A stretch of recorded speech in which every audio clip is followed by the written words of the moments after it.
What you're seeing is George Tucker's unsettling 1950 painting, The Subway. It shows rows of expressionless figures moving through dim underground corridors, watched over by cold, staring men in suits. At the centre stands a woman in a red dress. Her face is tense, her eyes full of quiet panic, as if she's trapped in a world that keeps moving but never connects. Tucker captured the loneliness and fear that hide beneath the surface of modern life with an almost frightening precision. And Tucker himself was much like the world he painted, reserved, withdrawn, and endlessly introspective.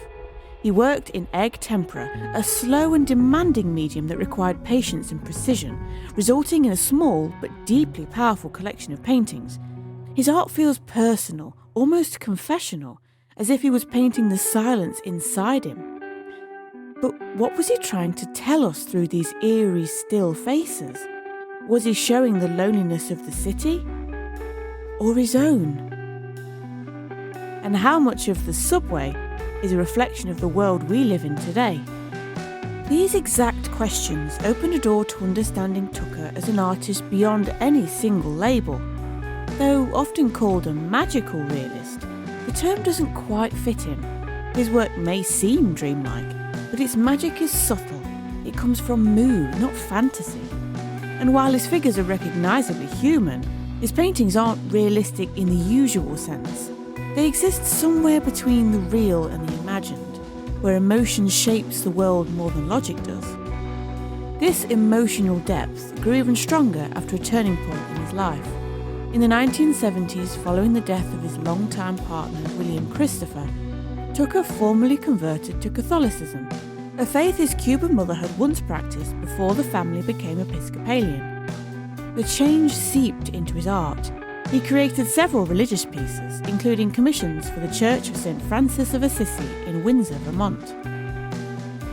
Yet there's no clear divide between the paintings before and after his conversion. The same sense of longing and quiet reflection flows through them all, blurring the line between despair and faith, isolation and connection. One striking example is Landscape with Figures from 1965, painted in warm shades of reddish orange. It shows office workers enclosed in a maze of cubicles, a modern hive where people sit close, yet remain painfully apart. It's both a continuation of his earlier themes and a shift towards something more tender, as if Tucker was searching for a light within the loneliness he'd spent a lifetime painting. When you look closely, the painting draws you in from above. We see a grid of box-like spaces stretching outwards, yet the perspective also suggests the height of a skyscraper, the tops of the cubicles doubling as windows. Most of the figures seem half asleep, trapped in a strange daze, but a few in the front rows have their eyes open, as though they're about to awaken and rise from this corporate maze. That sense of being suspended between awakening and confinement runs through much of Tucker's work, including his earlier and most probably the most famous masterpiece, The Subway. When Tucker spoke about The Subway, painted in 1950, he described it in a way that revealed how deeply he thought about the human condition. To him, the underground setting symbolised more than just the city's infrastructure. It was a kind of limbo. The subway seemed a good place to represent a denial of the senses and the negation of life itself. He once said, "Its weight, its darkness, its endless corridors reminded him of the labyrinth of the Minotaur and the distorted reflections of a hall of mirrors." In his composition, the 3 vertical levels connected by staircases suggest movement between worlds, one leading downward into an underworld, another rising toward light. Yet no one climbs, no one escapes. The people remain trapped in a middle realm, a quiet purgatory between despair and the faint hope of redemption.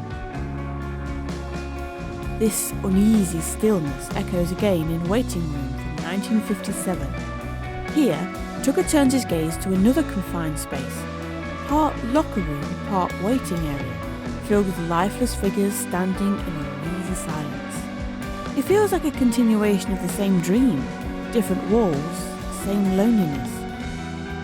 Through these scenes, Tucker doesn't just show people waiting or wandering, he captures the invisible walls that modern life builds around us and the silent yearning for a way out. Among the motionless faces in the waiting room, only one shows any sign of life, and it isn't even a real one. It's the smiling face on the back of a magazine cover, held up by a woman who hides her own behind it. The suggestion is that these people aren't just waiting for something mundane, they're waiting for the end. Death feels close, almost welcome after a lifetime of quiet disconnection. Yet, even here, Tucker allows a faint spark of tenderness.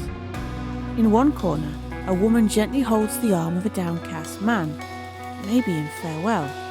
The colours of their clothing seem to tell their own story. The brighter the fabric, the more life remains. The duller the tones, the closer they are to fading away. The woman in stall 114 looks caught between the two, slowly draining from one world into the next. But Tucker's art wasn't only about despair. Beyond the loneliness and confinement, there were moments of empathy and beauty. His sympathy for the civil rights movement, for instance, shines through in paintings like Supper 1963 and Dark Angel 1996, where he portrayed African American and mixed race figures with quiet dignity and strength. And then there are his later works, his self-portraits from 1969 and 1994, and the serene Girl with a Basket 1987 to 88, that show a gentler, more luminous side of him. Yet, to understand that serenity, one has to pass through his darkness. Because Tucker's art, at its core, was born out of tension between isolation and connection, control and surrender, body and soul.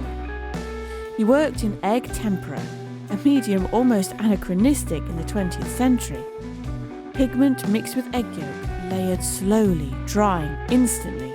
There's no room for error, no space for improvisation, only control, precision, and patience. That choice wasn't incidental.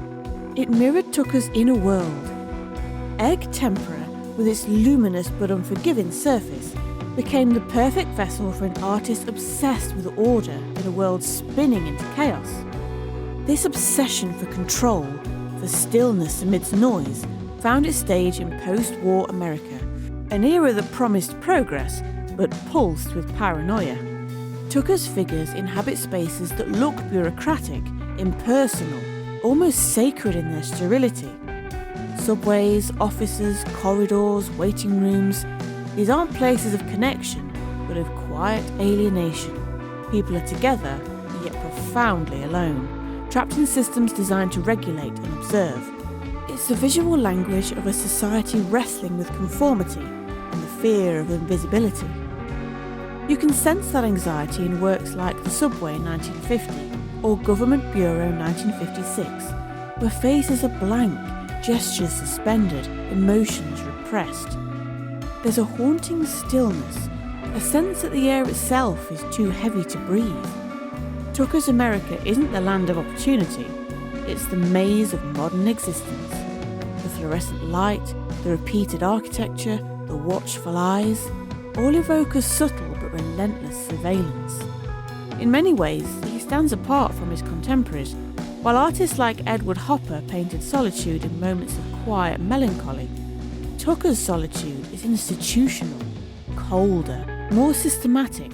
His figures don't just feel lonely, they're architecturally isolated, swallowed by the very structures that define them. And while Andrew Wyeth explored psychological depth through realism's restraint, Tucker pushed it further into a realm of surreal order, where realism meets dream and emotion hides beneath immaculate surfaces. So when you stand before his paintings, you're not just looking at figures in confined spaces, you're confronting the emotional architecture of the 20th century, the loss of intimacy, the mechanisation of life, the quiet terror of being unseen. And only after moving through that darkness can one appreciate the tenderness of his later works, not as a contradiction, but as Tucker's long, patient arrival into light. His paintings may drift between mystery and light, between the dreamlike and the real, but in the end, Tucker was never detached from life. Whether exploring darkness or calm, he remained profoundly engaged with what it means to be human. Do Tucker's images resonate with you? They certainly do for us. Tell us in the comments below. And if you enjoyed this journey down a red pill kind of hole, tap that like button gingerly and subscribe to our channel. There's many more of us. Many more of us.